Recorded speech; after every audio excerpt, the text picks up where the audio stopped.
Good morning, everyone. Namaskara.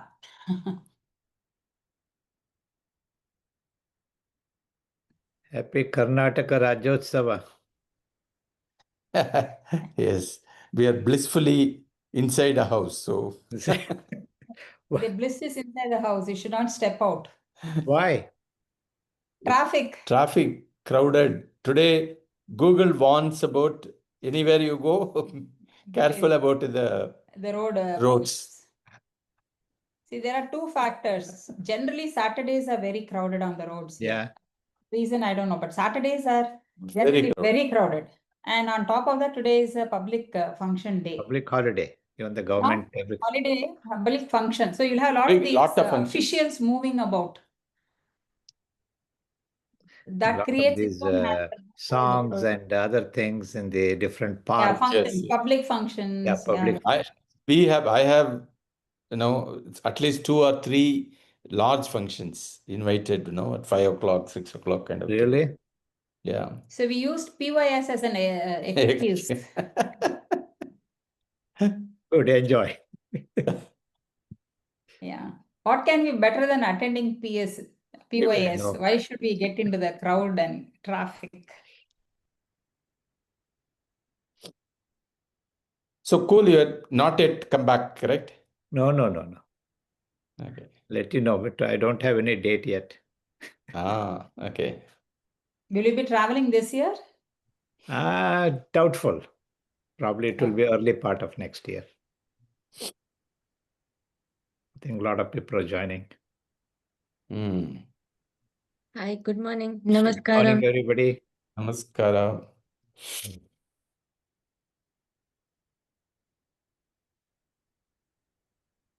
Namaskara, Suresh.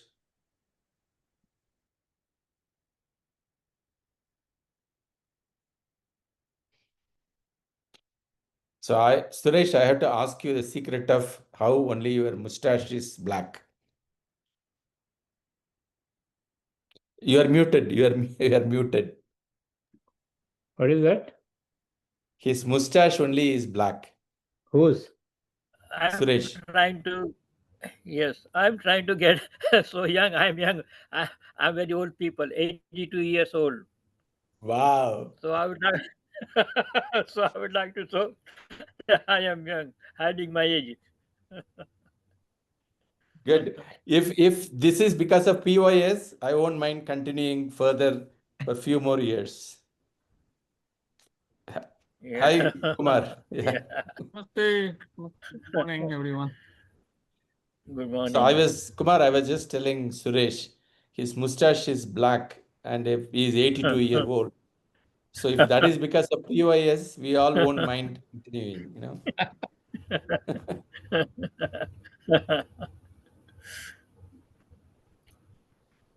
See, reason is my wife is always telling me that you looking. She's always try to be makeup and everything. She always 75, but she still looks like about 50. And since she's telling me you are looking very, very old, you should do this. I say okay.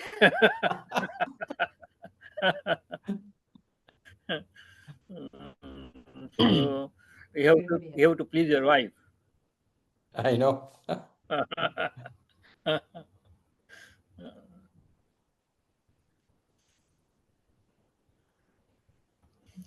Namaste, Kumar Sri. Namaste. Namaste, everyone. Namaste. Okay. It's already 2 minutes past. So let's start with 3 ohms. If Purna turns up, fine. Otherwise, we can go ahead. Please take a deep breath. Oh.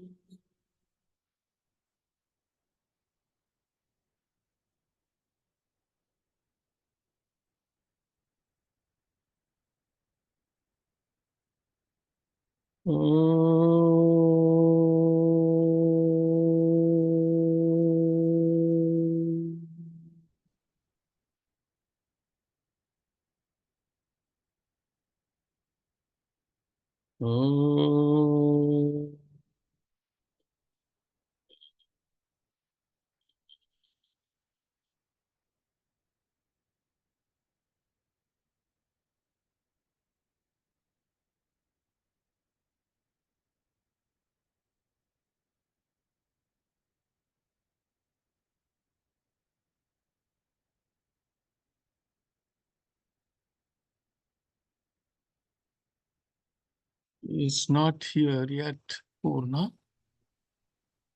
Oh, I'm there, sir. Oh, you're there. Okay. Take it away, Purna.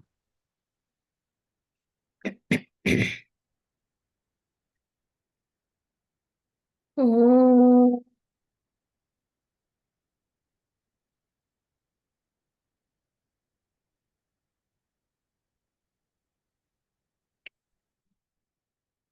योगेन चित्तस्य पदेन वाचां मलं शरीरस्य च वैद्यकेन योपाकरोत्तं प्रवरं मुनीनां पतञ्जलिं प्राञ्जलिरानतोऽस्मि आबाहुपुरुषाकारं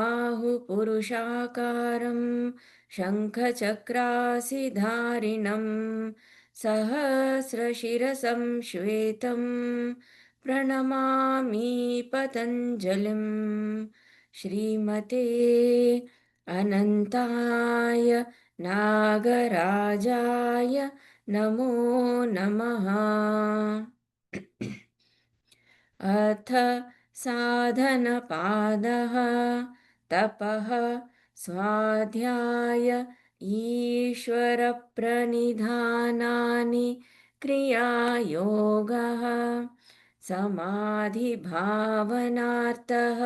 क्लेशतनुकरणार्थश्च अविद्या अस्मिता राग द्वेष अभिनिवेशाः क्लेशाः अविद्या क्षेत्रम् उत्तरेषां प्रसुप्त तनु विच्छिन्न उदाराणाम् अनित्य अशुचि दुःख अनात्मसु नित्य शुचि सुख आत्मख्यातिः अविद्या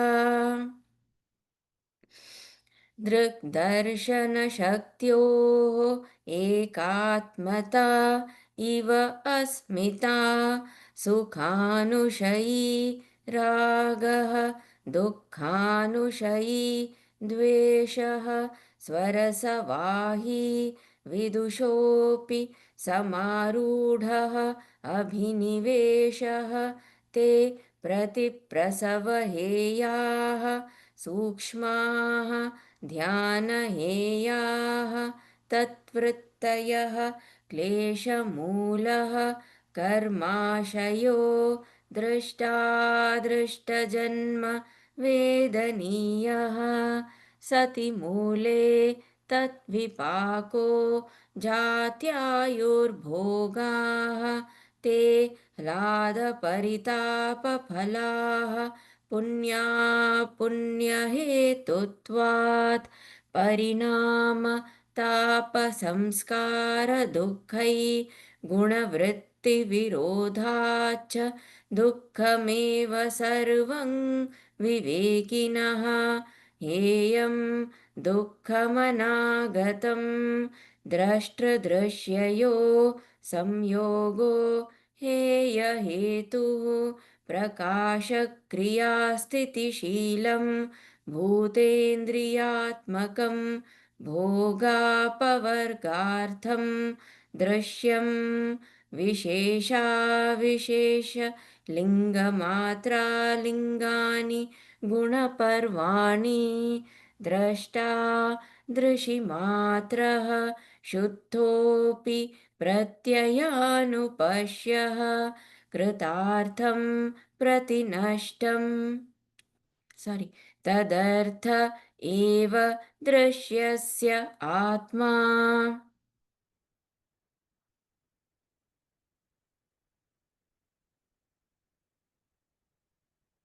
Should I do more? 22, 23? कृतार्थं प्रतिनष्टम् अपि अनष्टं तदन्यसाधारणत्वात् स्वस्वामिशक्त्योः स्वरूपोपलब्धिहेतुः संयोगः. Thank you, Purna. Thank you very much. So, let me share the screen.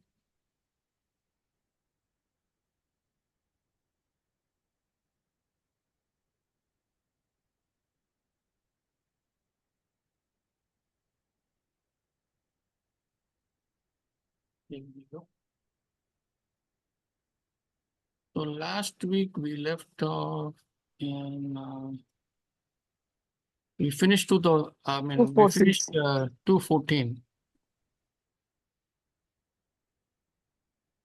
So we started at 219. So we go. Let's do a quick recap.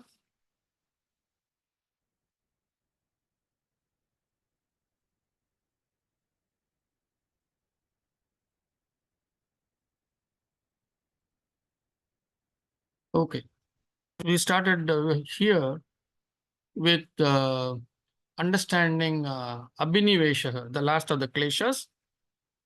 So we know there are 5 types of kleshas: avidya, asmita, raga, dvesha, and Abhinivesha. So we covered the 4 the previous week. Last week we started with Abhinivesha, which is the second part of the ahankara in Vedanta. Ahankara is split into 2. One is the observer part, the other one is the doer part. Abhinivesha is the doer part. So it says Swarasa Vahi Vidushaha Apitataha Arudaha Abhiniveshaha. So here he says Swarasa is that feeling of sense. So he says Abhinivesha is a sense of that one controls the flow of one's energies. That sense of doership. I am in charge of everything. Whatever is happening around me, is I am in charge. I am the one who is making it happen. It's not the divine is not there. That even learned people, so Vidusha, so even learned people are taken on a ride by this. So when learned people just, for a moment, they listen to their kleshas, this is what happens. So they think that they are the ones who are doing it. So this Abhiniveshaka is the one which takes us through life, and that's why we struggle, because we are unable to give room for the Purusha to speak to us, and even though he speaks to us, we tend not to listen to it. So that's Abhinivesha. Then in 210, he starts giving suggestions as to how we can overcome all these kleshas. So te pratiprasava heyaha sukshmaha. So pratiprasava means going forward, pratiprasava means backwards. So heyaha means to oppose. So by gently opposing what? Gently opposing the kleshas, we can get over it. That's what it means. They, referring to the kleshas, are opposed in a opposite way, in a very subtle way, through mantras, through tapas, and all that.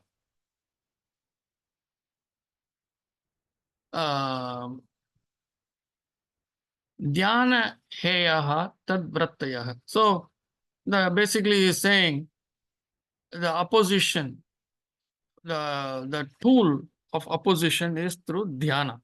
Dhyana, tapas, that's what it is. And what it does, it controls the vrittis. And we know vrittis are the main cause of all the difficulties for us. So dhyana, stopping of the mind, meaning completely silencing the vrittis, opposes these expressions. So that's what we do. Then we go on to 11.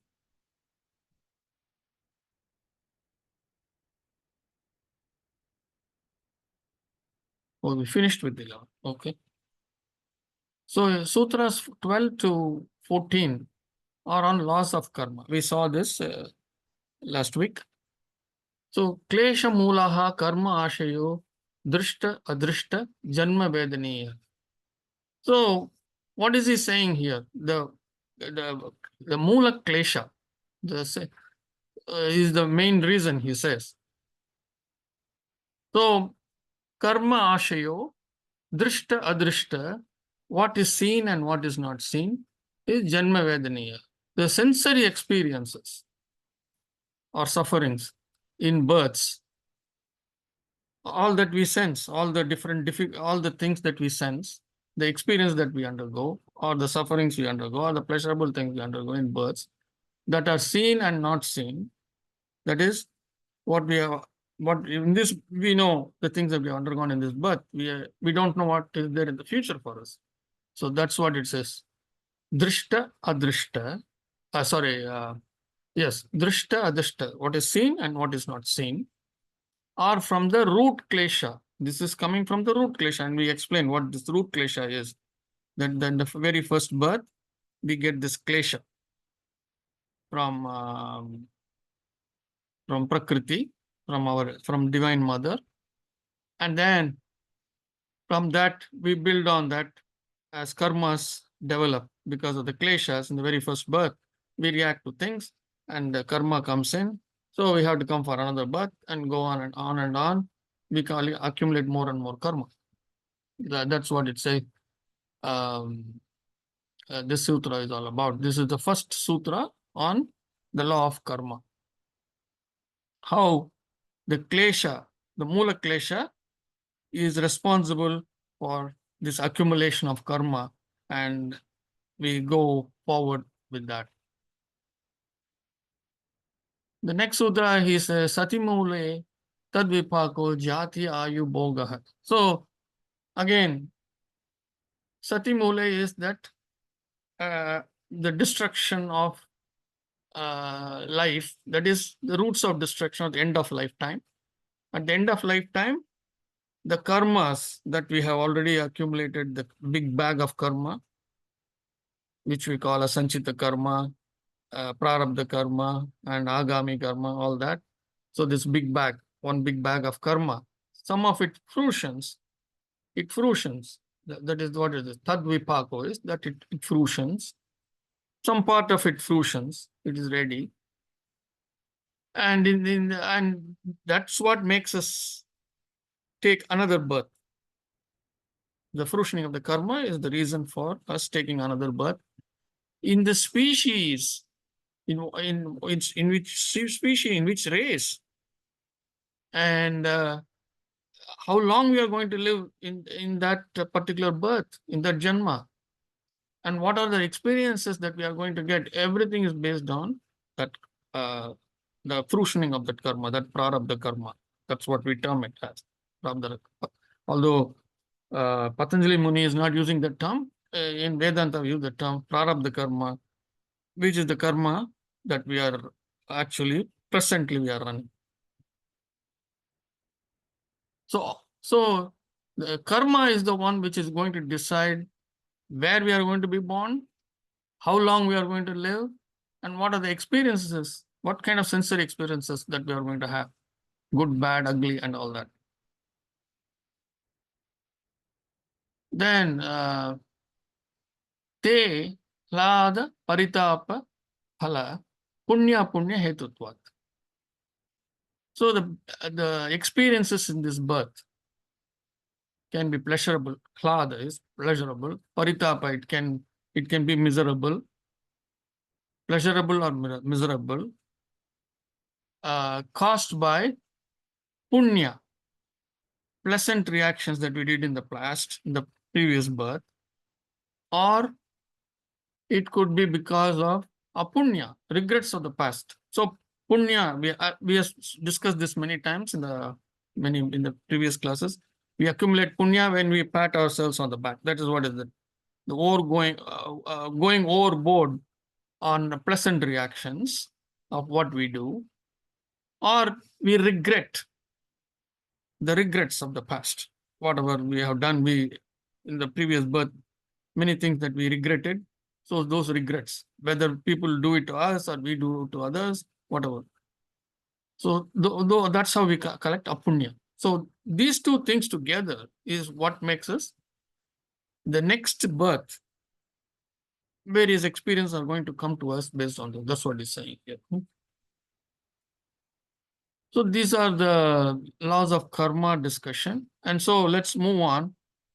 In 15 and 17, we are going to see through sutras 15 to 17, we are going to see how we can understand the cause of karma and rebirth. So let's move on to Sutra 15.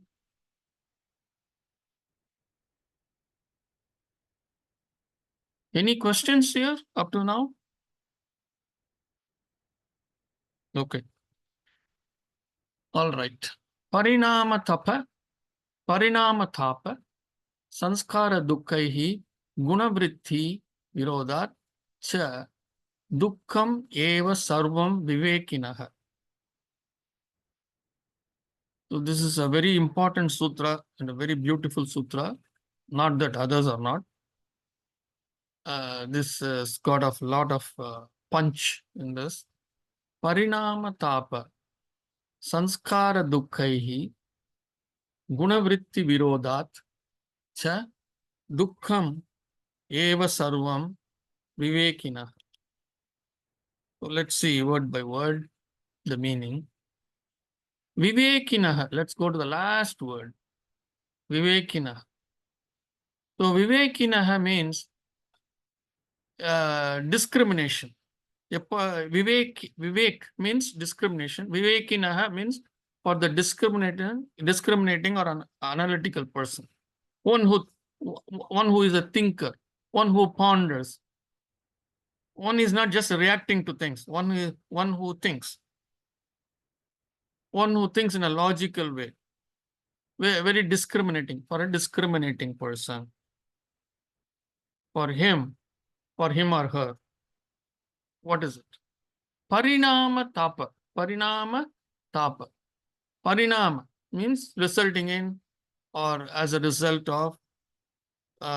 It is also called, it's kind of a change or transformation. They all refer to parinama. So in some places they use this word parinama for retreats. They will say parinama yagya. Parinama retreat. That is, some transformation is going to come on you, some change is going to come on you. So, parinama, resulting in as a result of tapa, regretful. When you're a regretful state, tapa, sanskara. Sanskara we know, which is klesha, karma, and vasanas. So those are the impressions of life which we carry forward. Dukkaihi is misery. Dukkha. We know dukkha. So dukkaihi is misery.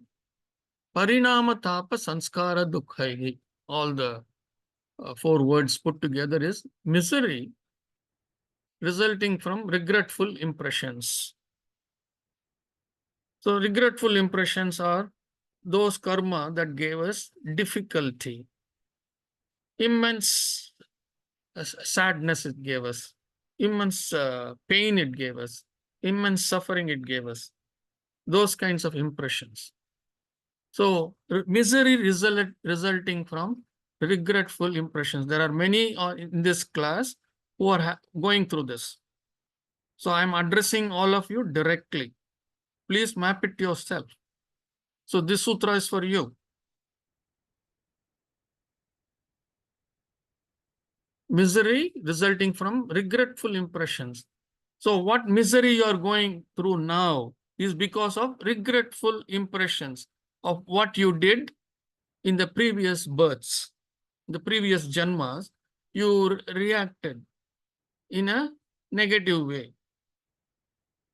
So those are the ones what we call as apunya, and those are the ones which are causing you pain now, because they fruitioned upon your previous janma when you left this world, and those are the ones which are causing problem now. Guna is nature of energy flow. We have seen guna many times, the rajas, tamas, and sattva guna. We saw this in Sutra 116, I think. That's where first time we saw. We said, Tat param purusha kyatehe guna vaitrishnayam. We said that. We can overcome the gunas. That's what you said. So these are the three gunas. The three gunas are rajas, being hyperactive, tamas, the other end of the spectrum, completely inert, and then sattva, which is constant all the time. It is energetic, but it is not hyper, and it is not inert. But all these three gunas are present in us, and all the three we need, because if you don't have tamas, then you won't be able to fall asleep. You need that. It's not that we don't need that. In the awakened stage, we want to be in the state of sattva. Okay. And at times we'll need the rajas also. When we have to do some extra work, we need that rajas. But we must know how to control. That's the most important thing. So all three will be present in every one of us, but it has to be balanced. So that's what the guna means. Nature of energy flow. That's how energy flows in us. The three gunas of inert, peaceful, or balanced, and hyper flow of energy. That is, inert is the tamas, peaceful or balanced is sattva, and the hyper flow of energy is rajas. Vritti is, we know it is expressions. Virodhat, by opposing, because of opposing. We in Tamil, in Hindi, we have this word, correct? Virodhi. Virod. Virodhi. Especially in Tamil, we say the Virodhi. Virodhi is one whom we dislike, whom an enemy. So Virodhat is by opposing or because of opposing. Guna vritti virodhat means because of opposing the expression of the gunas. So the expression of the gunas are being opposed. Cha, we know it is and, or also dukkham is misery or being miserable. Eva, we know, indeed only. Sarvam is everything, all. Vivekinaha, for the discriminating or analytical person. So, dukkham eva sarvam vivekinaha, for the discriminating person, indeed everything is misery. Indeed everything is misery means what everything is misery? That's what everything is misery when things are coming out of apunya. So that's what he's saying in summary. If you read the summary, you will understand this better. The discriminating person, that is Vivekinaha, indeed understands everything to be miserable. Coming, where is the, when you say everything here, it refers to this part, the second part after the hyphen. Coming from the result of miserable sanskaras. This everything refers to coming from the result of miserable samskaras, impressions. Sanskaras are impressions. So, where did this impression come from? It came from the previous births. That's from where it has come. So, for the discriminating person, he understands right away that whenever I go through pain and suffering, I understand it has come from my it has come from the sanskaras, and the sanskaras obviously came from my previous birth or births. And opposing the expression of gunas. So what we do? when suffering comes, we are trying to oppose it. We say, why me? Why it has come to me? Why this particular difficulty has come to me? We oppose it. We judge it. So the expression of gunas and opposing the expression of gunas, which are naturally formed, and thus by opposing it, and thus forming new karmas, which will come back in the form of miserable experiences again in the next birth. That's what it means. In the future. So constantly, when difficult experiences come to us, when we constantly complain, why this to me, why this to me, why this to me, why this to me? Everyone is fine. I'm alone having this problem.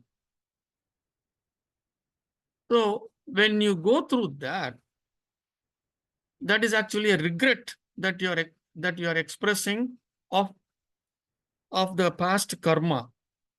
And in that, you are accumulating more karma. How to go through this?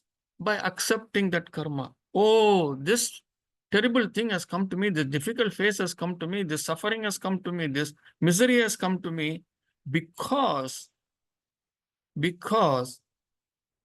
I did some terrible, I reacted in a bad way in my previous birth. When suffering came to me, I reacted exactly like how I am reacting now. This is how I reacted last time. And I accumulated some more karma. And now that karma has fruitioned, and I come back again. And I keep doing this again and again and again and again. I'll be only going through this birth and death cycle. Is this making sense? Is that it's a very deep sutra. There are many who are undergoing a lot of difficulties. So you have please ask questions if it is something that you have not understood in the sutra. So if you don't react and you say I'm accepting what, because this was in, I did what is wrong, this result I'm getting it, I'm accepting it. So that won't create a new karma, right? See, we saw that, right? Anytime we react, either pleasantly or unpleasantly, that is how we accumulate karma. Good and bad karma, that's how we are accumulating. When we go through the experience, accepting it in full, I accept this. Because it has come to me, specifically it has come to me. Why? Because I did something stupid in my previous birth. Not X or Y or Z. No, they didn't do that. I did. So I have to take responsibility. Here there is no collective responsibility. It is my own individual responsibility. I have to go through this. And nobody else can go through that. But how can we call something stupid decision or wrong decision, remembering that we are programmed entities? Therefore, it is okay to react stupidly or wrongly. There's something not right here. We react as we are predestined to react. So what's the big deal? It's not that we are predestined to react. We are reacting because of the kleshas. So once we understand, that is why this jnana, this wisdom is being given. So the kleshas are the one that are causing us to react. So when we understand that, this, oh, I am reacting because of the kleshas. And so with that, our reactions will stop. Will at least slowly will start coming down. At one point, it will stop. It will just accept life as it comes, good or bad, good or difficult. We will be able to accept it and move on. So we are programmed entities only in the beginning, and as we go in life, the program is being changed by kleshas or no? Yes. Or See what? the kleshas are also programs. So what happens? The kleshas are the one driving us when when difficult situation arises because of the karma. The kleshas are the one which are, the karma brings in the experience of difficult experience, the karma brings in. And the klesha comes in and says, oh, now this is very difficult. It is very difficult to go through this. That's what it is telling us. And then we react to that. So by having a hold on the kleshas, how do we hold the kleshas? By tapas, by meditation, by dhyana. That's what he said earlier, dhyana. Then the kleshas can be put under lockdown. Then they can be locked down. And when we don't have this knowledge, what will you do? We will keep reacting. That's what we normally say. When people are undergoing suffering and they come and to an elder who has no wisdom about this, the elder will say, oh, I have also gone through, I understand. And he will sit and pat you on the back. He'll say, I understand. It's a very difficult situation for you. I have also gone through a lot of difficult situations. You have to go through the situations. Difficulty. So what can we do now to soothe you is, let us all go on a trip for 3-4 days. Let's all go to Disney World. It's an escape mechanism. Or let's all go to the beach, a resort on the beach. This is how we try to escape. Because we don't have, if the elder doesn't have that jnana, most of them don't. So now that we have this jnana of understanding, so any misery that comes to us, we know how to handle it. We know that it has come because of how we conducted ourselves in the previous births.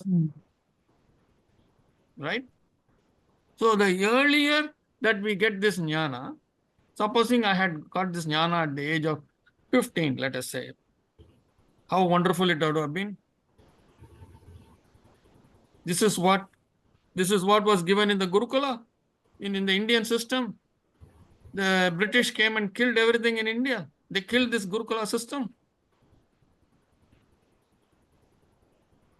That's because of acceptance, because Indians accepted it.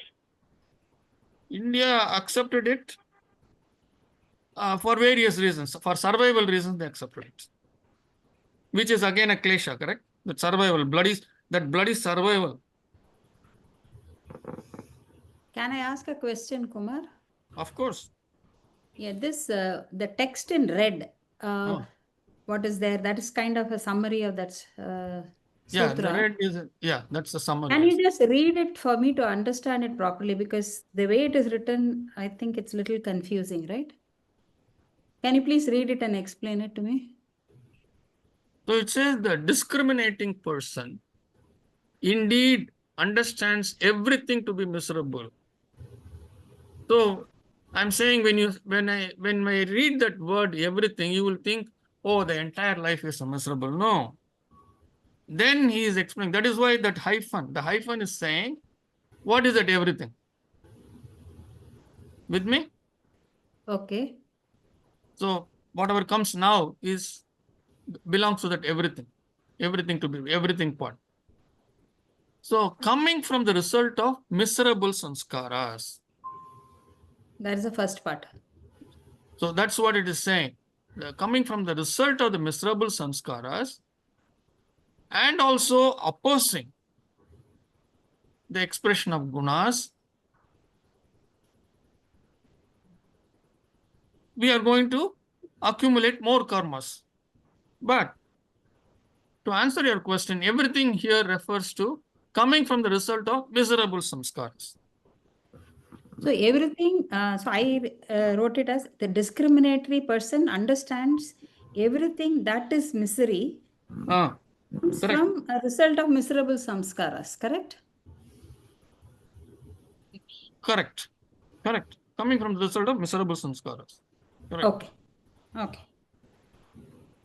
And So- the second part is, and when these miserable samskaras are happening to us, by opposing that, what is its opposition? We are opposing it by this constant complaint. Either not accepting or worrying about it, Or feeling guilty. Yeah, or expressions of anger. Anyway, those are the expressions of opposition, right? yeah. Many things. I mean, we are in misery Right. because we are unable to accept this difficult experience that has come to us. When So- we That is common, right? Like not every person, the moment something misery happens, say really big misery, who has the wisdom to sit and think, oh, this is my karma, so let me not even react to it. How is that? Now you have been given this wisdom. Yeah. Now it is fine at this age. I'm talking about the previous age. Like, you said like a 15-year-old should get it. How or No. If I said if a 15-year-old Oh. got it, if a 15-year-old, Okay. yeah. So Of course, one even before that, hold on 1 second. Yep. Let me finish with Lavanya. Even prior to 15, in India, they used to start at the age of 7. Not that everything one will be able to understand at the age of 7. So that's when the Gurukula system, at 7 they start. And slowly, little by little, they give this jnana to the children. We lost out on all that.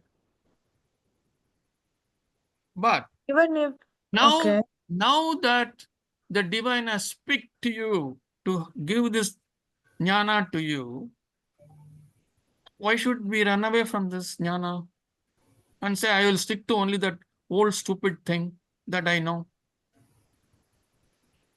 Agree. Now that people are getting the jnana because we are into this group, that Yes. makes sense. Yes. But Forget about others. Talk no, about not you. others. Yeah, Talk about me you. only, or in Yes. like how is it possible that a person doesn't react? There are so many other factors when the misery happens, right? Emotional attachment. Again, don't say that don't be attached. It is difficult to not be attached completely.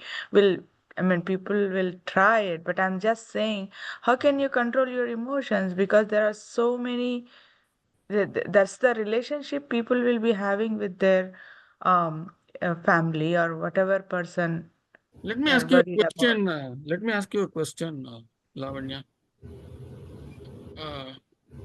You know bicycling, right? You can bicycle. Yeah. Did you learn it on the very first day? No, when I was probably 10 or 12. Yeah. No, that balancing part, did you learn it on the very first day? No, it takes time. Huh? It took time, correct? Takes time. Yeah. You maybe a couple of times you fell, you scraped your knees, Yeah. I agree. right? Same thing here. It is by practice. Well, immediately from today, as soon as you leave the class, you are not going to practice. You are not going to be an expert at this. But you got to ponder. This you have to keep on pondering. This is what was said in the class. So now this feeling of dukkha is coming to me. How? Oh, now I have to apply this sutra. That is how you do, by constant practice. How you got balance? How did you learn multiplication tables? By constant practice. How did you learn English? By constant practice. How did you learn programming? By constant practice. How did you learn cooking? By constant practice. Is there anything in life that has come to us without practice? And why can't we not practice this? When there is so much so much can happen to us, and we can evolve beautifully. And all these miseries, when difficult situations come, we won't have any pain or suffering. Why can't we do this?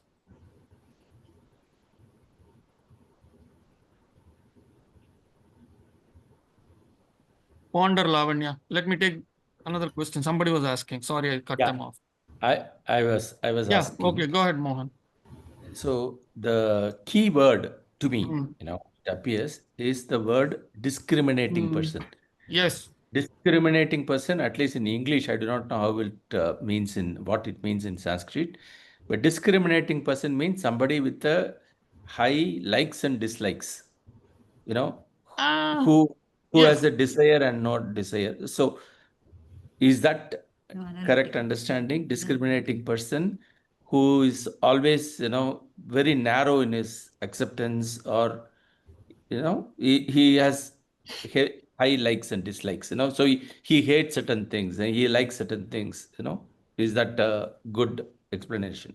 Actually, the Sanskritam equivalent, although I think they have used discriminating here, you have to uh, take it in a way that a person who is very clear as to what is the reason behind this suffering. He has understood what is the reason behind the suffering. I don't know what exact. So Vivek that's what is Vivek. Vivekananda came from that Vivek. So Vivek, I think Vivek, Sanskrit Vivek is means you have understanding what is it wrong or what's bad. You have to analyze. Main this in terms of discrimination, there's a analytical person. You analyze. There's a Vivek. Yeah, that's what it says. Discriminating, analytical. So what Mohan's thing is, when you say discriminating or analytical person, it also means that one who has a very strong likes and dislikes, which in one context it could be true, but in this context it is not. Okay. Oh, it is the opposite way. The person who has a good knowledge, we should take like that. I was thinking as how Mohan was telling, a person who has has strong I would likes. say, I would rather say, instead of knowledge, I would say deep understanding. Oh, okay. So it is opposite. Then what Usha asked was correct, actually. The deep person understanding. who has a good understanding of all these things, miserable things are happening due to his, due to his klesha, like that we have to understand. Yes. So Vivek. So a person already has this understanding, then he won't have, then he will immediately know that, see, in 2019, I didn't have that understanding when the problem came. So I struggled for 3-4 months. And then Dr. Rajan, through Patanjali Yoga Sutra, gave this knowledge. Lavanya, this is how the knowledge came. This is how the message came. So and then I pondered and I pondered and I pondered. I worked on myself. And then came the clarity. At least for that particular situation, clarity came. I struggled. It was not easy, but I was determined because I knew I had gone through everything else. Through my earlier guru, it did not help me one bit. And these sutras was slapping me left and right on the face.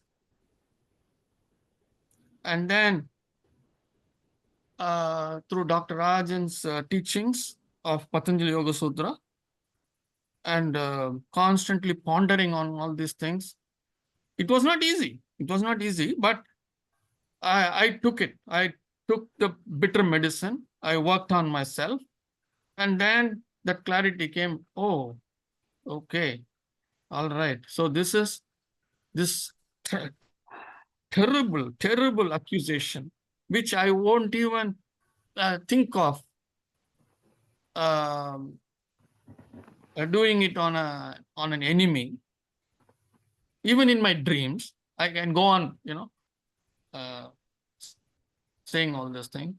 It has come to me because of my karmic pattern of the samskaras. Because of this samskara, of my samskara, and this samskara had to match with somebody else to cause this problem for me. Yeah, her person was picked in the family, and that person has no clue. And that person is just straight away following that sanskara and acting. And that got triggered at the right moment. And then came the abuse. So for them, how it works? Okay, because of directly come from the sanskaras they are doing. So for them, the karmic pattern, just to understand how the karmic pattern works for them, it is nullifying because it's fruitioning, and that's why they are doing. Yes. Yes. But that's also a reaction, right? Their reaction to their previous karma they are doing. Correct. But it is taken as it is acceptable. No, it is not. Obviously, it is not. Anything that see why do we follow a karmic script? Because of our ajnana, because of our avidya, correct? Because of our kleshas. That's why we follow the karmic pattern. Why do I cause a problem to somebody else? Is because of my karmic pattern. Yeah. Yeah. So if I had the vidya, then when I think that, oh, I'm causing this problem, I won't do it. I won't do it. Then how will your problem will fruition? And you came, Kumarji, the problem happened to you on 1992 or something. It is because don't worry about others, Priya. When misery. No, you told that example. That is what I am telling. I can tell with my example. Okay. No. You told Even that this example, see, even whatever example, when I have to say something, when I have to hurt, when I feel like hurting somebody, let us say, then if I wake up at that point and say, oh, this is coming from my sanskaras, then I will stop.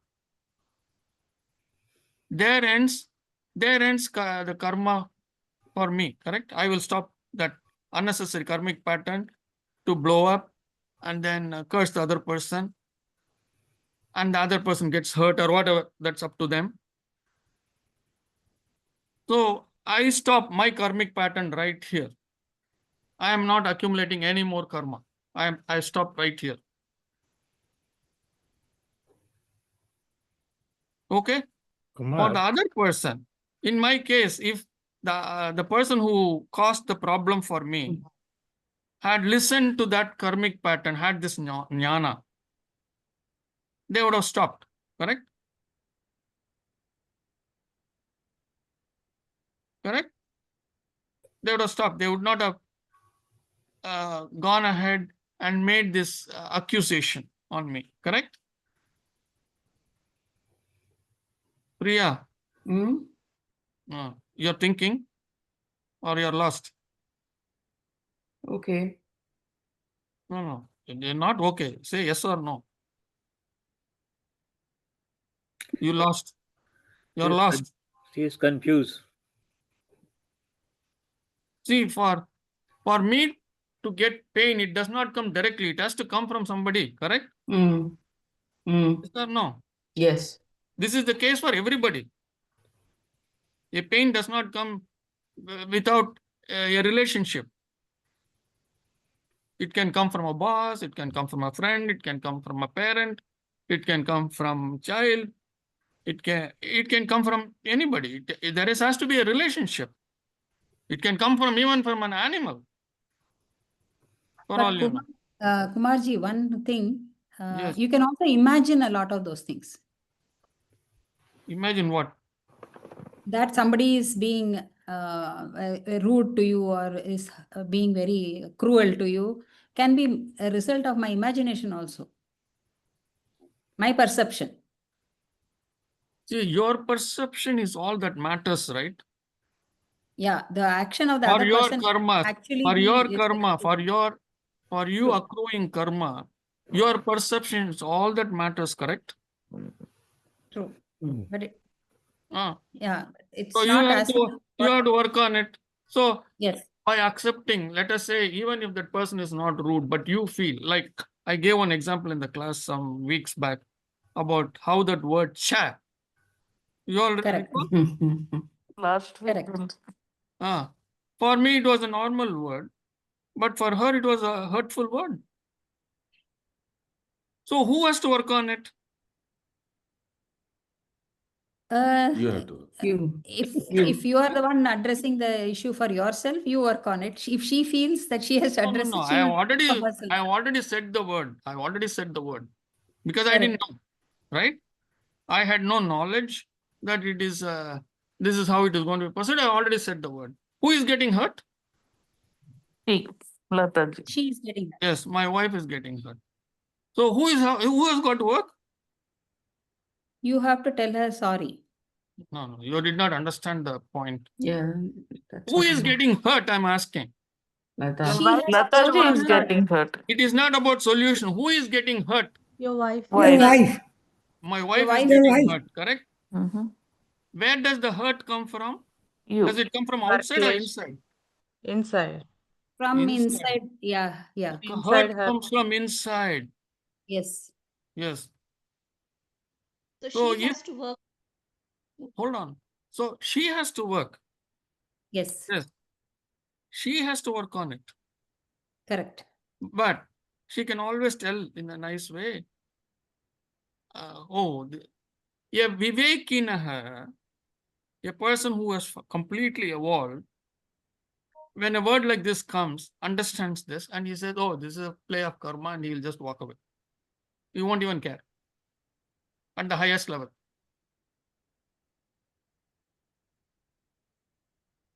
When you say something rude to me, I'll say, okay, this person doesn't understand, I'll walk away. I'll try to explain. Let us say, in a case where I don't have to explain, I'll say, oh, it's okay, and I'll walk away. Sometimes people ask me, oh, I didn't mean to offend you. I said, no, there is nothing like offending me at all. So I will just walk away. When can I walk away? Only when I have that understanding, correct? When can I not get hurt?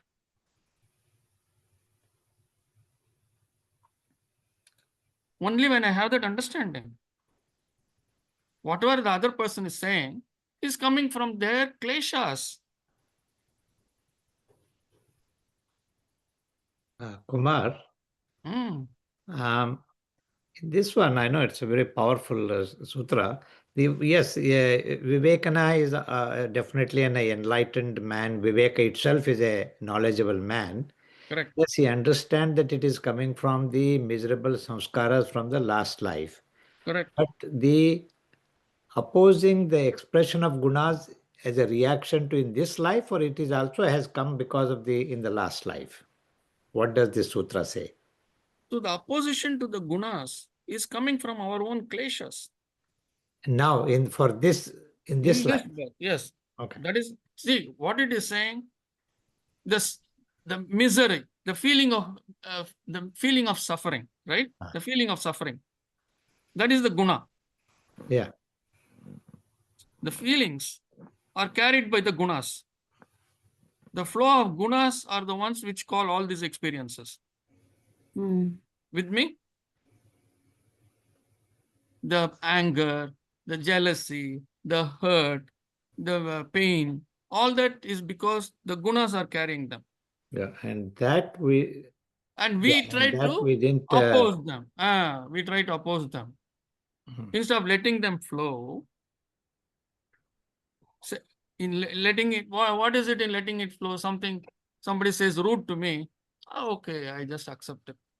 Oh, this person is saying because of their karmic pattern, and I walk away. and being in a sattvic mode even under that circumstance. Yeah, more than the sattvic mode, this is coming from the deep understanding. This person is saying from their ajnana, their avidya, their karmic pattern. So why should I respond to that? So, That is at the Kumarji, highest level. At the lower level, you might, at one notch lower, you might try to tell them, hey, this is not a very appropriate behavior. Please speak in a kinder way. Or you might go even one step lower and say, hey, why are you speaking like this? This is not how you can talk to me. So various ways of reaction, I'm saying. And the lowest could be as soon as they say, you react. You give back in harsh words. Oh, you give me one word, I will give you 10 words. So one end of the spectrum, when I give back 10 words, the amount of karma that I'm going to accumulate. The other end of the spectrum, where I understand that person is speaking because of their own karmic pattern, their own struggles in life. How does it matter? Let them say, and I walk off. Or even if I say something, I say it in such a way that it does not hurt the other person or make him come back even stronger. That's fine too. So that is the other, this is the other end of the fine spectrum. I just walk away, say that, and I just walk away. And after a minute or so, few seconds or a minute later, I don't even think about this. Oh, he said that, she said that. That is how that karma builds. It is not just walking away alone. It is walking away and then forgetting it. And not so going. Kumarji, Yes. so the person you just described is the discriminating person. The Is person that who what is? it is? The person who is? The person you just now described. Yes. That the person you just now described Yes. is He's the discriminating person. discriminating person here. Yes. Yes, he is the discriminating person. Yes. Okay. Kumarji, may I ask that sutra number 2.5, the one who knows avidya, like the one from pure to impure, which brings the sense of non-self into the self, and the anitya to the nitya, and the dukkha to the sukha. So that person is a vivekin, that one who knows it, that.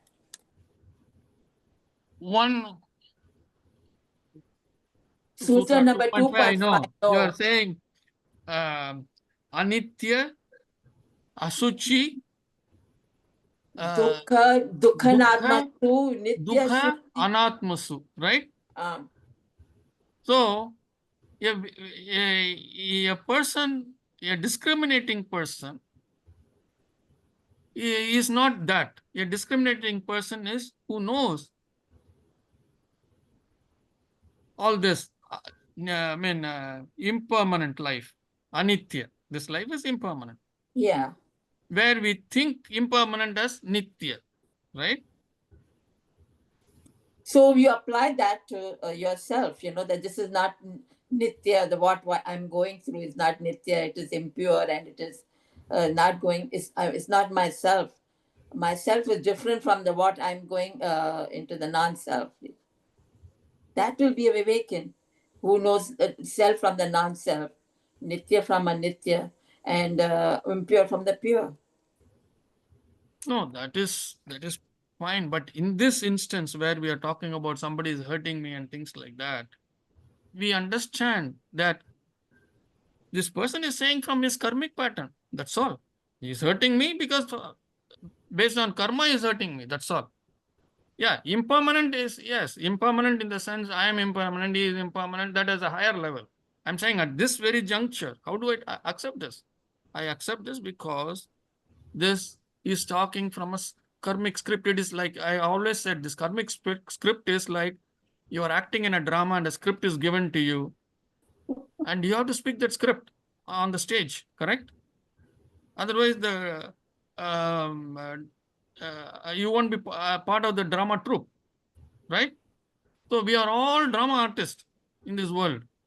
We are drama artists. How long? How long, Saralaji? Until our karma finish. Until what you said, that Sutra 5. Mhm. We have that understanding of that.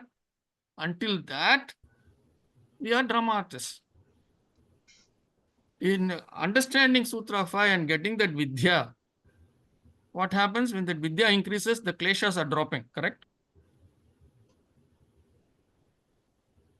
Yes? Yeah.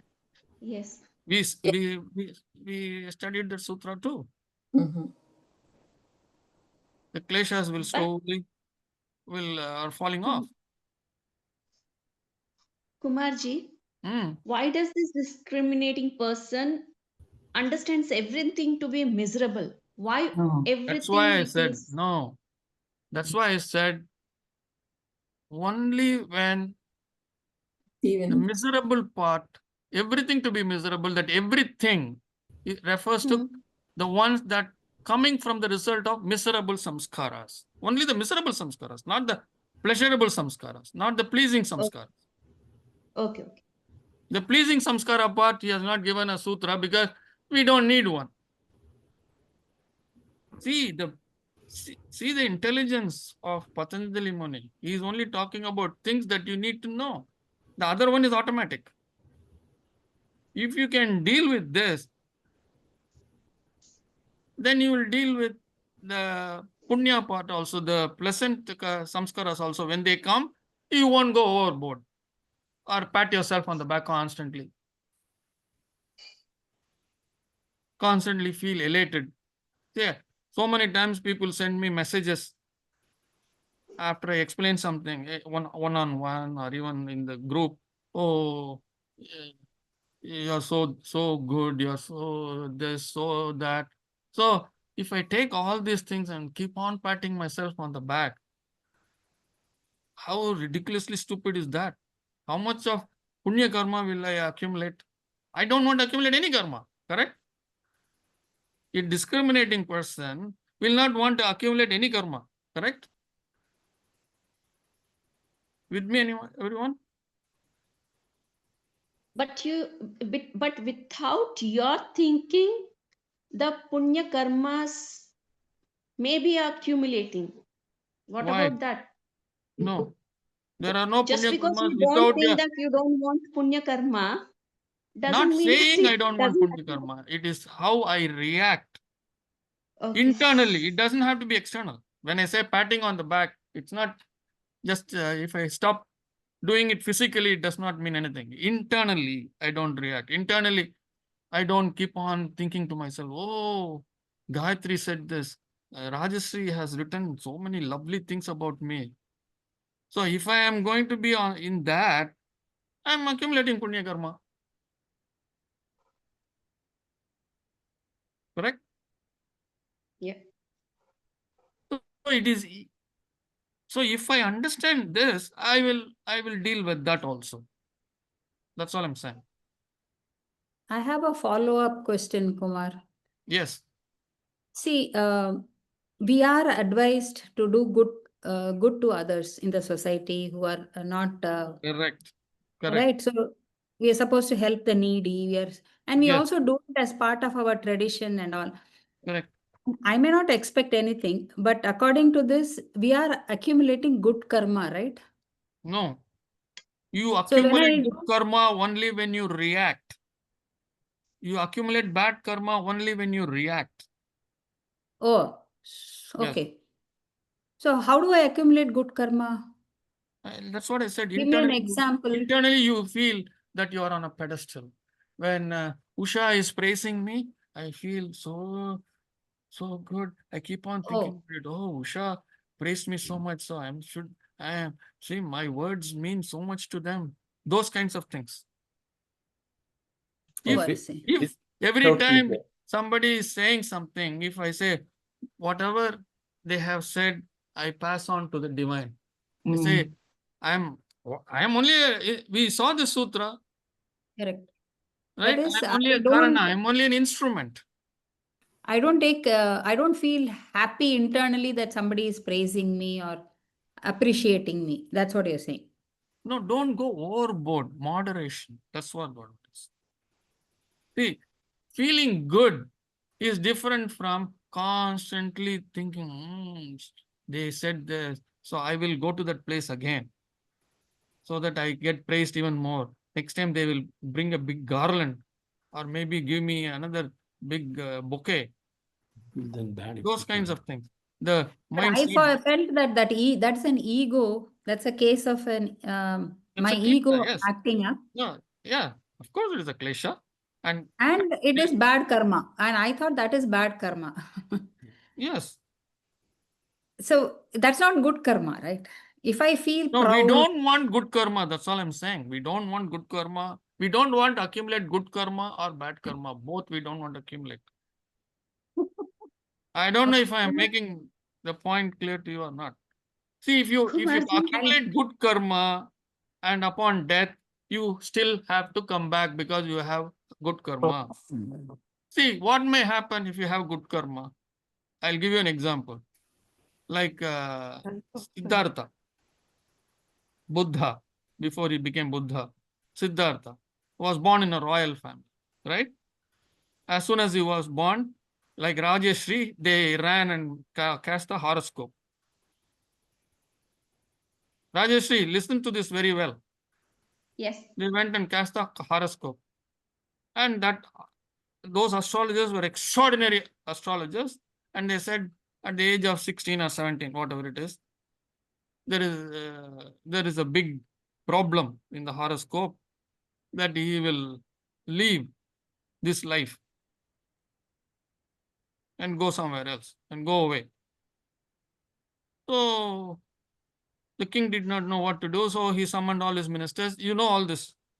And so every kind of enjoyment that one can have in the world was kept in the premises of the palace. So Buddha was never allowed to go out of the palace compound.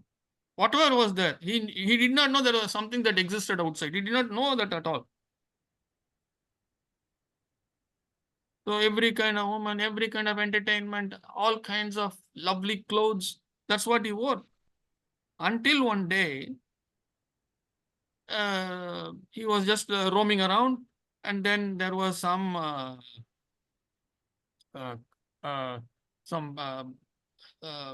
Body cart. was being taken Some after the cart death. was going, Yeah. and he got onto the cart because the cart driver could not refuse the prince. And the cart driver did not know that there was such a thing in his horoscope. So he said, no, I just want to come with you and we will return when you come. He took him. Just once he passed the palace gate, it was a different thing that he saw. People in rags, dirty. That disturbed him immensely. So until that time, his good karma took care of him, correct? He had wonderful life, as whatever you want to call it. He had anything that he wanted was there. Even before he asked, it was there. So that is what extreme good karma would bring. But did it last? Usha, did it last? Because we are not people with no, it did having not only good last. karma. We also have bad karma. So some of the bad karma will also fruition and it will kick in.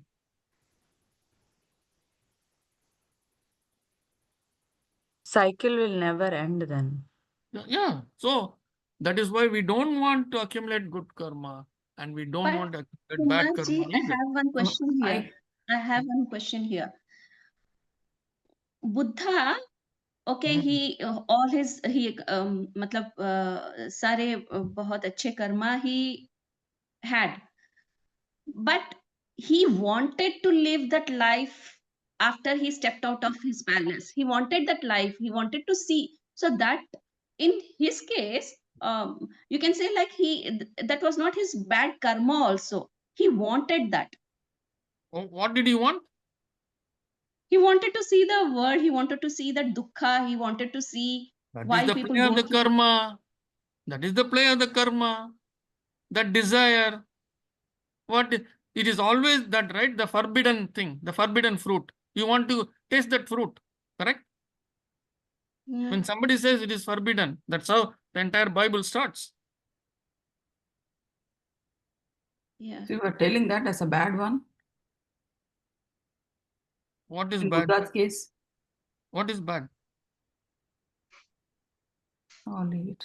No, in Buddha's case, I didn't understand. I'm saying it is a karma. I'm just saying it is a karma that played its part. Good. I'm I not have talking one about more good or bad. question. It is a Kumarji, I have karma one more played question. its part. Mm. And Yeah. Buddha said, oh, I have to see this. I have one more question, Kumarji. Yes. Now a person is going through too much, miseries and all. So why not do good karmas? And like you said, pat myself, so that those bad karmas are negated and I have nothing. Minus. This addition and this minus. No, it is not. That's what I'm saying. Why in that there is no cancelling out. You have to experience good karma, and then the bad karmas also you have to experience. There is no cancelling out. Sorry, this is not your typical arithmetic. This is karmic arithmetic, different. Kumarji, Yes. there is two things happening: reacting Hold and on responding. 1 second, Priya. This plus minus, I have said this many times. This is not the first time I'm saying, Rajashree. This I have explained many times.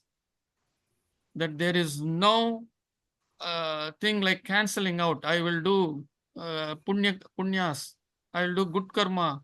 By that I can manage. That way I can get rid of my.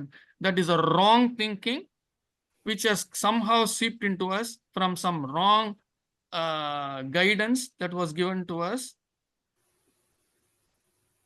Yeah. But then Yes. what if it comes from within? What if a person is a very good person, a generous person, good at heart, though he has bad karmas of purva janma, this janma, So let she him or be he generous. is. So what? But you said not to collect good karmas at all. No, only if he is reacting to that, he is going to collect good karma.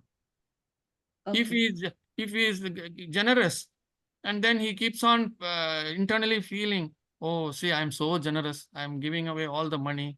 Oh, No, he doesn't think. She doesn't think that way.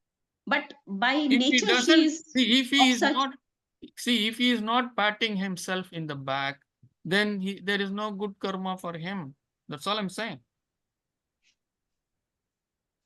He's not accumulating any good karma. Are you saying that a person should accumulate good karma? Is that what you're saying? No, you should tell you are the guru. No. Your question I'm asking. I don't know. Are you the? No. I am not the guru here. I No, am. as per this Patanjali Sutra, I should not collect any good karma also. That's what it is saying. It is not as per Patanjali Yoga Sutra. It is per our Vedanta. But Yes, it is per our Vedanta. That is the correct Vedanta. If you study deeply, that's what it will tell you. Not to collect any karma. Collecting karma is the problem. Collecting karma is the problem, is what brings you rebirth. If you want rebirth, collect karma. Good karma, bad karma, whatever. If you want rebirth, collect good karma. And with that feeling that next time I come, I can happily enjoy my life. I don't have to do anything. I have plenty of money. I can be a prince. I can be a princess. But even prince and princesses, they still have responsibilities, right? Yeah. But then Go and ask Tukaram the royal Maharaj, have you family. heard of Go and ask the royal family, people of the royal family. They will tell you their woes. Yeah. They That is don't, they hate materialistic. it. Yeah, that is materialistic. But then have you heard of Tukaram Maharaj? Ah, Tukaram, he said, I want Janma and Janma again and again mm, to do bhakti ah, of Panduranga. It feels very nice, right? Feels very nice, right? Ah, This is how the self says things so that you can come back. So, see, this is what the self will do. See, Tukaram said this from a different perspective. Why did he say that? Not that he wanted to come here and do it. Permanently upstairs. Permanently upstairs.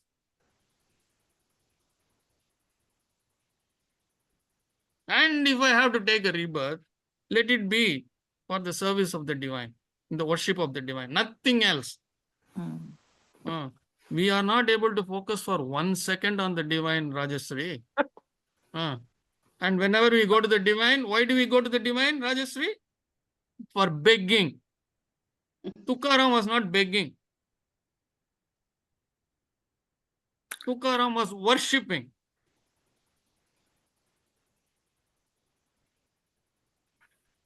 When are we going to drop this bloody prayer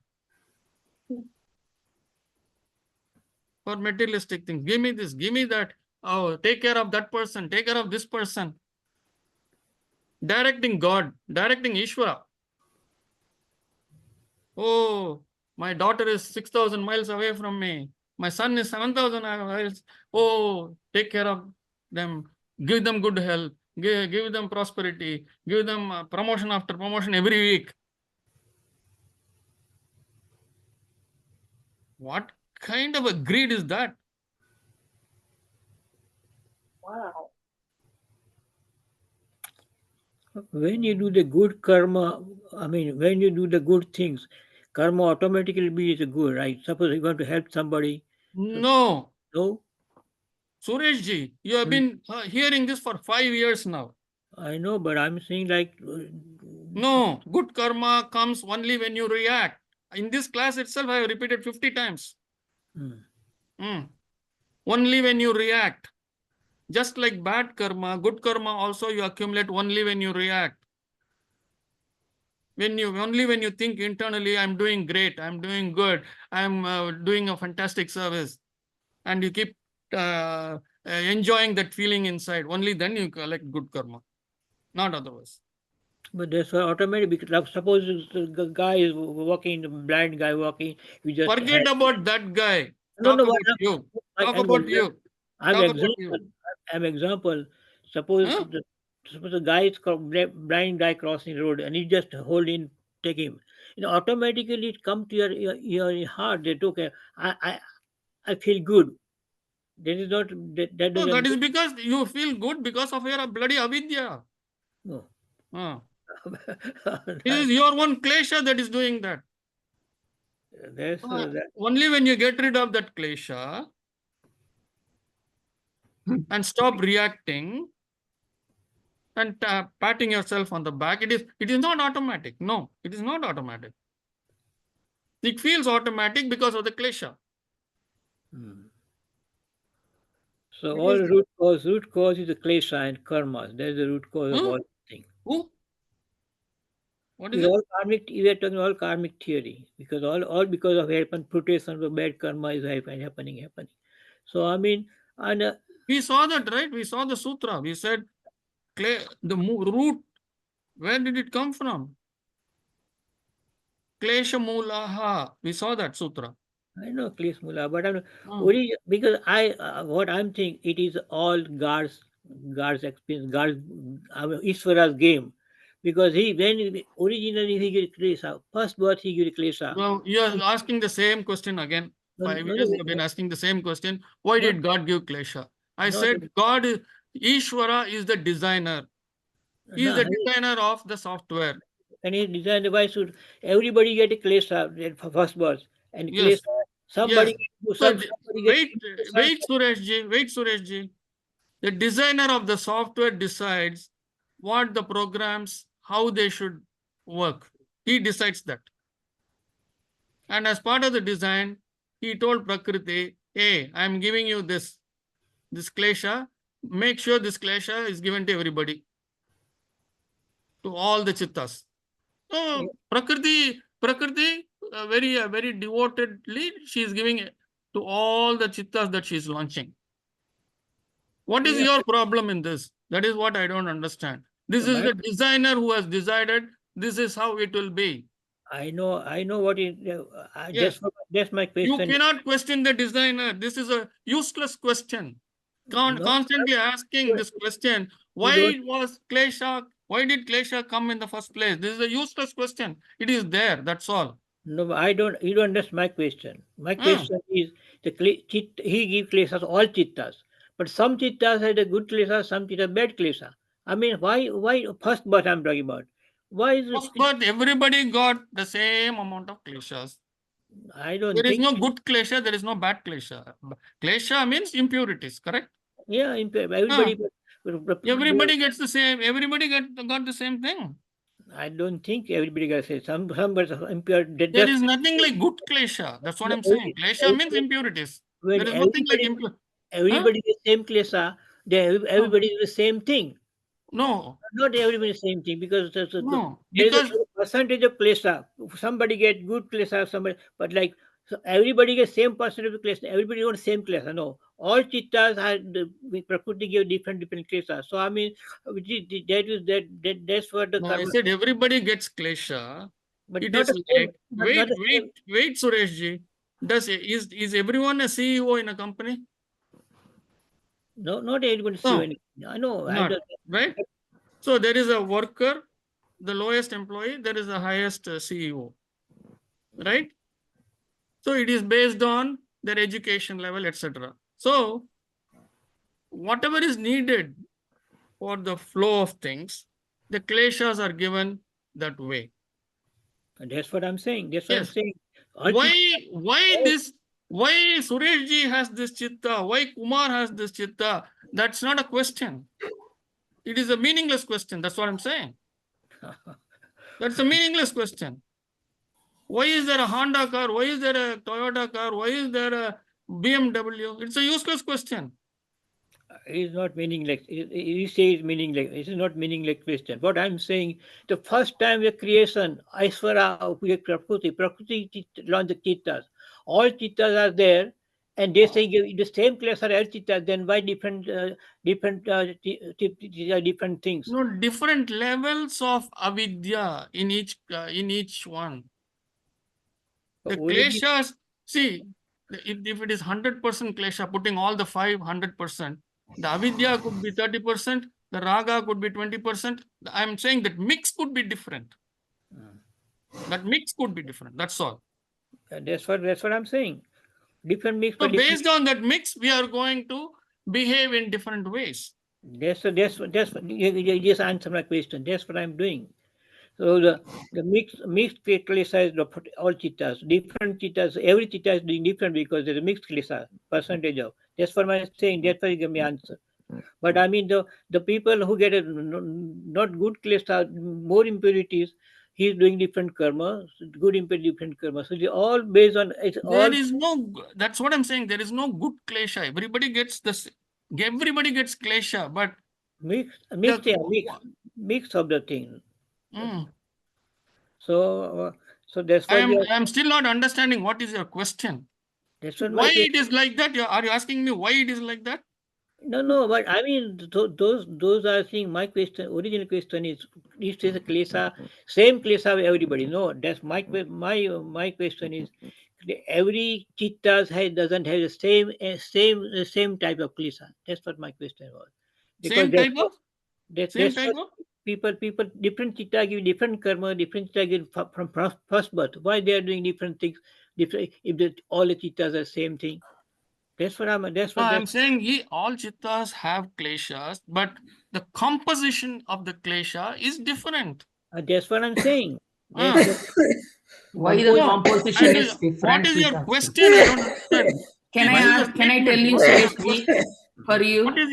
What is your question? Can I tell for you, Kumarji? Wait, Priya, let him say. What is your question, Surajji? No, that's what I'm saying. All things we are suffering, everything come from the kleshas for different chittas, different karma built up, different because mix of the things, the composition different. So different composition. So every chitta is not doing the same thing because God, Ishvara gave different composition. So it's all a game of the God. Ishvara is playing the game. So I mean, why? I mean, we just learning here, but why should I mean, worrying much? Because Ishvara playing the game. It's all Ishvara's game. Okay. So? That's what I'm saying. So he is the designer, right? Yeah. He is the designer. We don't have a choice. He is the designer. The chittas don't have a choice. The designer decides what chitta should have. Yeah. I mean, that's If you understand that, Yeah. and instead and stop questioning the designer, then we can move forward. Otherwise, we will only be going backward. Okay. So the designer cannot be changed. The designer decides what chitta, which chitta should have. The designer decides. It's not that we have a control over that. What we have control is understanding that we have come with this and getting rid of our kleshas and karmic patterns. That's all we can do. Okay. So, any more questions on this? What the Priya was telling about a question. No, Priya was trying to interpret for you. I said, shut up. Oh, okay. All right. Thank you. Any other question? I had a question, but I forgot now. I had a question, but I forgot. That's good. I forgot. Okay. All right. Let us stop. I have good. We were talking about past life. I had this question very earlier when the session started, but so many discussions came after that. Past life regression. You're telling like whatever regression happened in the past life is the karmas we are facing in this life. So we have to face it past lives. Yeah, lives. So not singular but plural. Okay. Yeah, I had it a could be question. 100 births, it could be 200 births, doesn't matter. Okay. So we have accumulated karma in all those births. Yeah. What is the one that we had it in the past, in the same life? In the same life? In the same life we are in. We had some regrets in the past, like when I was a small girl, like when maybe a teenager or a in early 30s or something, I would have had some regrets. So where does it go? Does it go to the next life, or this life itself I should I should face the karmas of that? See, generally the Vedantic treatment, although Patanjali Muni is mute on that, he doesn't say that. Vedantic treatment is, we have three types of karmas. One is the Sanchita karma. One is the Prarabdha karma, which we are, whatever fruitioned is what is Prarabdha karma, which we are undergoing now. And then whatever karmas we do is put in another account. And then that is called the future karma. Okay, that account, it's called an agami karma, and that upon death, whatever is there in that agami karma, now we'll go back and merge with the sanchita karma, which is already there. See, from sanchita karma, if it had 100 pieces in that, 10 pieces fruitioned and became prarabdha karma, and we were born to undergo this 10 pieces of karma, prarabdha karma. Yes. And as we are undergoing this prarabdha karma, this 10 pieces of prarabdha karma, instead of undergoing that, we complain. Okay. As we complain, new karmas are formed. Or we are very happy, we pat ourselves on the back. I keep telling myself, oh, Kumar, you are doing a fantastic job. and giving all your time, free time, blah, blah, blah. So I accumulate both. I accumulate good karma. Bad karma, I don't have to explain, you all know very well. So these new things are now in a different account. They are all adding up. Upon death, that which is now upon death, what has happened? The prarabdha karma is over, correct? Only then I die. Yes, yes. So when I die, I have sanchita karma. The old bag is still there. Mm.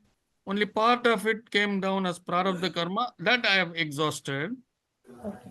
But just instead of just exhausting that, what did I do? I also built another bag of karma by poorly leading my life, by not understanding all this all these things about how to lead life, by imperfect understanding of life. These perceptions were bad. So I accumulated new karma. This is called agami karma, future karma. Okay. So upon death, when I take my last breath, this agami karma will go and merge with sanchita karma. So And now when I am disembodied, I have only one bag of karma. That's all I have. Only when I have this body, I have three types of karma. Prarabdha karma, which I'm undergoing. I'm accumulating karmas, that is agami karma. And then there is a bag still to be taken care of, which is called sanchita karma. All these three things are there. With me? yes, yes, yes. I'm trying to process. Yes. Coming to your question. Mm. So this agami karma, as far as Vedantic treatment is concerned, it will only go back at the end of birth. And that's why it is called future karma. It does not say that it will affect only in the next birth. It leaves that in the gray area. It says future karma. So whether it affects in this birth or whether it will come in the next birth, the main thing for us is we want to wipe out all the karmas. Yes. So you're So telling why like should we worry about that? That's what I'm saying. okay. No, no, no. Our My idea yeah. of going through this course is to wipe out all the karmas. Yeah, yeah. That's what I wanted to know. Mhm. Sanchita and agami, we want to wipe out. Okay. Okay. Got it, Kumarji. Because of that Sudra, I got like only past life is been taken in account. Now I understood. So Future life, this is how it will go on add up. yes, yes. Thank you, Kumarji. Sure. Any other question? Kumar, I had a realization. Well, first of all, I wanted to say how I've heard Dr. Rajan share in many of his set songs about psychic readings on past life regressions and things like that. And it's why do you want what you want? Because he says that you can get too focused on just one reading of one life, and like Kumar says, there's hundreds and however hundreds, and perhaps that may not be your purpose. That's somebody else's seeing of an existence with you. So but also what I got from this conversation in 215, wow, what a great discussion, was that Tatiana brought up and about the Indian culture. You guys, I'm new in all of this, so I don't know a whole bunch. I'm still learning. However, the like these agreements that like cultures make for stuff, right? Anywhere that there's suffering, there's probably a samskara. So I was thinking, and this isn't like I a different kind of thinking. I was thinking like cultures, and maybe races, and just how they also may carry their own bag of samskaras to clear. And how long does it take for like a country or a race to be liberated, right? Like they're like that's part of like their game. So anyway, I just Tatiana, that came from your contribution. So thanks. I'm complete. Exactly. Thank you, Dan. I also wanted to say the same thing. Like you are born in a family with the samskaras. So samskaras, I don't know how to put. The samskaras I have to match. So we discussed this briefly some time back, but maybe it's a good time to think about that. How are you born? We saw that yeah, sutra. We saw a sutra on that, yes, right? We saw a sutra on how we are born. That is based on our karma, the longevity, what you will undergo, all those things happen, correct? So in that sutra, it says where you will be born, in what species you will be born, what jati you will be born, correct? yes, yeah, So if we take it a little deeper, this jati we can go down and say, finally we can say, we can zero it down to in which family you will be born. So how are you going to be born in a particular family? You are going to be born in a particular family only when your samskaras match with that family's samskaras. Otherwise, you are not going to be born in that family.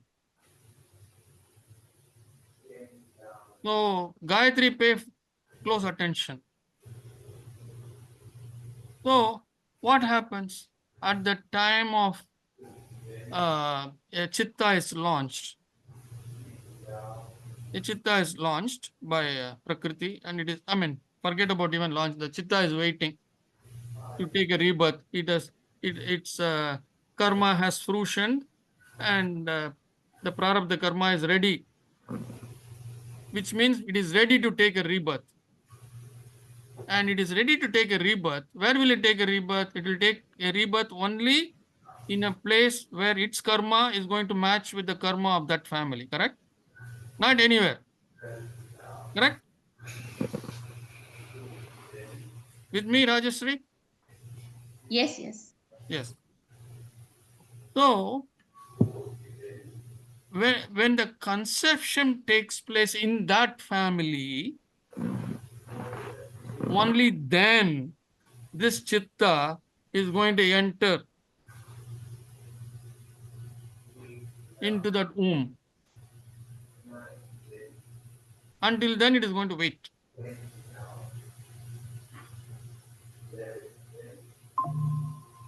With me? yes, Yes, So, sir. so a child is born into a family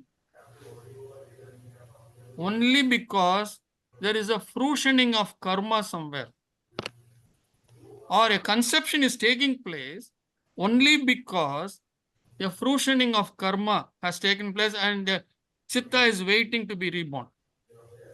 Only then a conception takes place.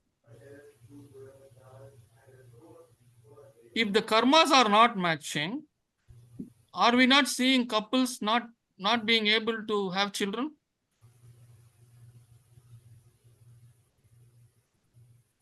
You see, right? You see in this yes, world, couples are not being able to have children. Even if they go for IVF or whatever, it is not happening. Let us say. Why is that? Because their karmas are not matching with any of the chittas.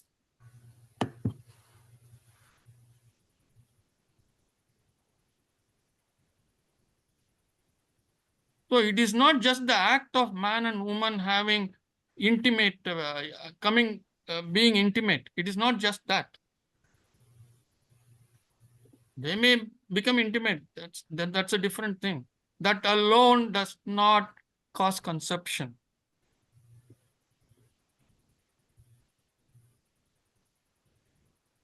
What causes the real reason is some chitta is ready. The karma has fruition. The prarabdha karma is ready. Only then a conception takes place. Even though there may be 10 chittas waiting to be born, and there are 15 couples who are being intimate, the conception does not take place because the karmas are not matching. With me, people, you are understanding this? Rajeshri, are you understanding this, what I'm saying? Yes, sir, I am understanding. But then you may find it's silly, but then even Garud Puran and I mean, I said keep all those aside. When you come to this class, keep all those aside. I already yeah, told but it you. is matching. What you are Hmm? saying is matching with other studies also, like Whether it even is Garud matching or Puran. not matching, it doesn't matter. I'm saying Okay, leave everything out. okay. If you bring other things, confusion will start. Yes, yes. Sorry. Understand the concepts that are being presented here. Yeah. I know that with examples, if you want me to say. Yeah. I studied Western astrology and other astrologies, and I read that, for example, a person born in certain part of January will be born to a family where there is no father, or by death or because of divorce. That's why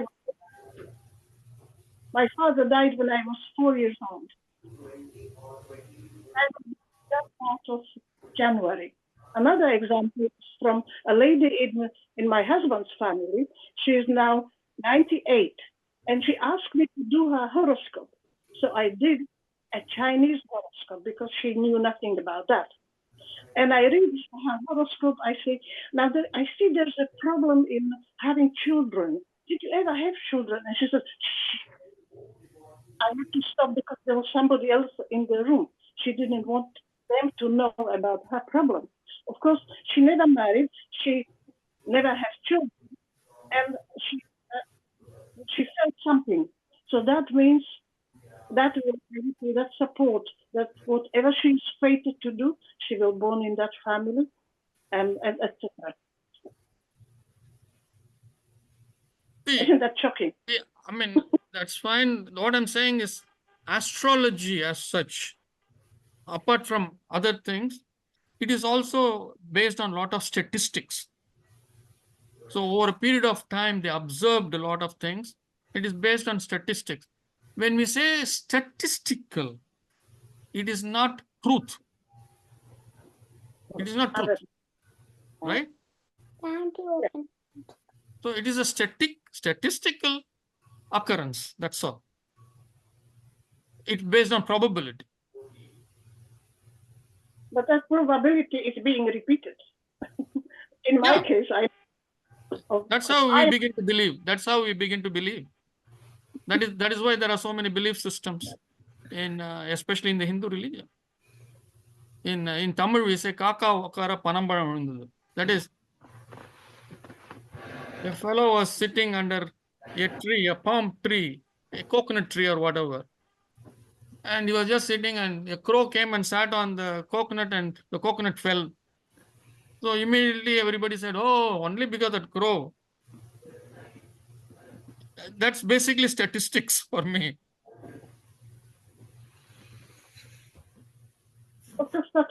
Not all occurrences, but some of them are like that. But at the same time, because of this huge collection of data over a period of time, they have come to some conclusions. It is never 100%. That's what I'm trying to say.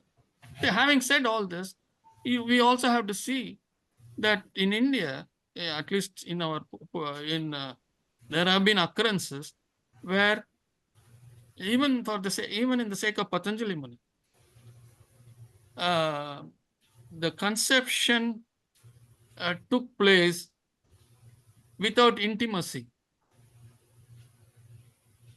We have. Because that is not a required condition at all. The required condition is the chitta has to be ready. When the karmas match and there is a deep prayer, conception takes place without intimacy. But again, this is, a few things here and there. There are things like there are many instances of birth like that. Yes, I can support that. One of my classmates when I was studying at university, her sister had a baby, and she insists she had no sex whatsoever. She was a virgin. There you go. And we were all laughing as well. How you told me that? It's impossible. The world But will now laugh. The world will laugh. But those things can happen. So I'm not going to examine her physically whether she is virgin because she gave birth already. But we were all flabbergasted, and actually we never like that. So thank you. There are many such instances in the Hindu tradition of a child was conceived just through prayer. Just through prayer, not through intimacy. Because the karma matched. And there was a deep prayer. And there are also instances where there was deep prayer and there was intimacy and the child was born. Ramayana and all that is there. That.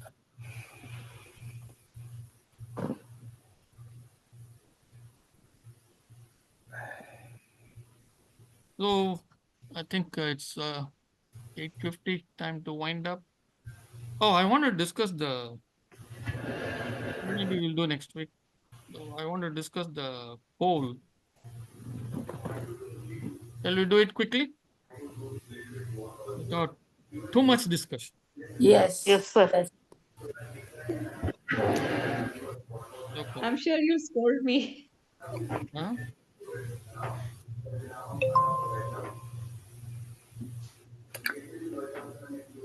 Well, everybody has own questions, so I mean, it is good discussion. So thank you. Okay.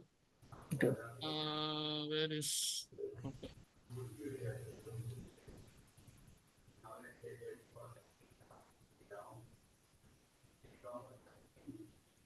So the question was that if a loved one leaves us, moves away, I mean, it could be permanent, it could be temporary, or it could even be leaving could also mean living permanently out of this world, or anything for that matter. So I asked, is it uplifting, spiritually uplifting to miss, if is missing a spiritual thing? So there are people who said no, there are some people who said yes. So I asked everybody to justify, and I am very happy that everybody responded with their own experiences and things like that, with their own explanations. There is nothing wrong, there is nothing right, but most of the people who said yeah, missing is a spiritual experience. Yes, some of them said yes. So I was a little intrigued. Why are they saying yes? And they gave very good answers. They said, I am saying yes because in that missing, there is an opportunity to grow spiritually. That's what they said. There's an opportunity to grow spiritually, to ponder, to grow. And I'm assuming that it is their own personal experience and not some read from somewhere else, because each one has said that seem only very, very genuine that it is that way. I fully agree with that, but many said no, and those also had very nice explanations, very nice interpretations, um, saying yes, missing is a unspiritual thing. Why should I miss if I have the vidya to accept things as they come? Why should I miss? So great. This is what most of them said, and I was really touched by one message. I want to read that message. So let me.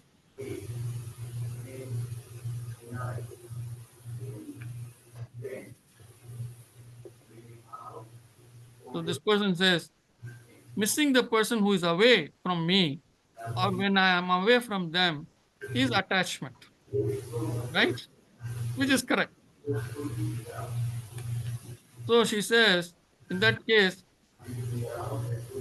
can attachment be spiritual? We have already been studying all through. Attachment is not spiritual. So she's putting that question, can attachment be spiritual at all? What a beautiful explanation. And then she says, she goes on to say, spiritual upliftment is following a path to be completely connected with divine. When detachment is not mastered, I cannot feel true divine connection. When you miss someone, it is painful. Klishtaha. So vritti comes in. Klishtaha, she has written Klishtaha. Spirituality is controlling vritti. I can add memory, smriti, again another vritti. And she has quoted sutras also for my reference. How wonderful. Very touching. And then let me read this. Spiritual upliftment is all about achieving the yogic state and letting go. When I want to achieve that state, emotions has to be handled without attachment. Still, the person who is away will be liked. See, this is very important. Still, the person who is away will be liked or loved, but my emotions will not be blocking the path they choose. They choose a path. They have chosen to leave this world. Let my emotions not block it. They have chosen a path to move away from me 100 miles or 200 miles or to be in the same country or in a different city or whatever. So be it. Let my emotions not control that, not block it. Or let that person move away to another country. Doesn't matter. Let my emotions not block it. Let me accept it. So beautiful. I believe in happily accepting their move internally, completely, without any feeling of missing them. This is called a true support for their growth. So that's what she's saying. This is a true support for the growth of the other person. So I mean, I think she's talking this in terms of the children moving away, but this could be, with respect to other relationships too. I should let go all emotions, small or big. I mean, it really touched me. I was in tears after reading this. So, I mean, almost everybody has written very beautifully. Thank you all very much. Very uplifting for me personally. Very, very uplifting and very, very satisfying and fulfilling. That everyone is thinking. That is what is important. And yes or no, beautifully justified by each one of you. As a teacher, I am supposed to say whether yes is correct or no is correct. In this case, I am floored. I'm just floored. Beautiful. Thank you, everyone.